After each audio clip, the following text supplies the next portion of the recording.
and Laramie was determined to take it. Perhaps there was a dash of the Celt in his makeup. Coming down the slope went well, but when he struck the level, he discovered that the town, which from above had seemed so near, was in reality many a long mile still ahead of him. Instantly he knew that it was impossible for him to reach the place at this stage of the journey, but he kept struggling on sullenly in spite of the knowledge. It was very foolish, of course, but Laramie was a foolish man.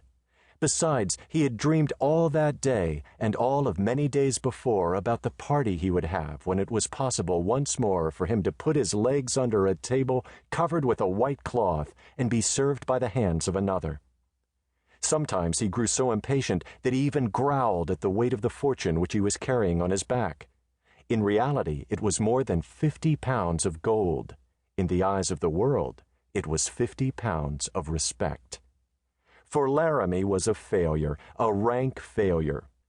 To be sure, he was as clean as a whistle from head to foot, and his life was as free from any blemish of cruelty or cowardice as his body was free from weakness.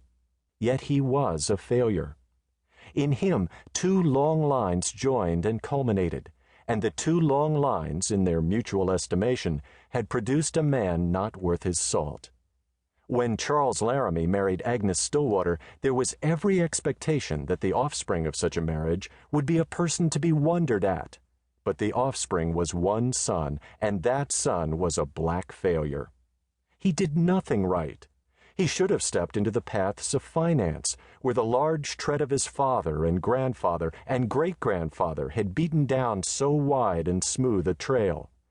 But it was characteristic of him that he cared not a breath about the past of either his father's or his mother's people. "I'll tell you what," young Laramie had said, "every man is born only once, and he only has one life. If I don't live my own life this time, I won't get a second chance." He carried into college a good classical education, and then he wasted it, in the unanimous judgment of the entire family, by taking up mining. A Laramie as a mining engineer! It would have been a thing for laughter if it had not been so completely a thing of blushes and a hanging of the head. A Laramie in overalls, perspiring and bossing a gang of sweating laborers? What a prospect! In vain they took him out of college and sent him into the mellowing atmosphere of London and Paris and Rome for a year. He learned all about French vintages, but otherwise it was wasted time. He wrote characteristically from Paris to his revered father, "With all due apologies for my ignorance, I'd rather hear a glee club than a symphony playing Beethoven. I'd rather see a touchdown than the Venus." His father sat for an hour with his head buried in his hands. Then he wrote a letter bidding Joseph Stillwater Laramie to return instantly. He returned, re-entered college, took up mining, and graduated not actually at the foot of his class, but remarkably near it. "You see," he said to a saddened family, "I have a good many pounds to carry about, and you know that heavy things sink to the bottom." That was the worst of all. He was the first Laramie, the first Stillwater, that failed to take himself seriously. But there was hope even in mining. There were large firms, great offices. Calluses were not absolutely necessary by any means. Then came a fresh shock. "I'm not going to be a parlor miner," said Larry, this being the disrespectful nickname that his college mates had given him. "I'm not going to mine behind a desk. I want to get the feel of a drill sinking into hard rock. I'd like that sort of thing. Working with your head is all well enough, but I'd rather be using some of my muscles at the same time. Otherwise, why was I given muscles at all?"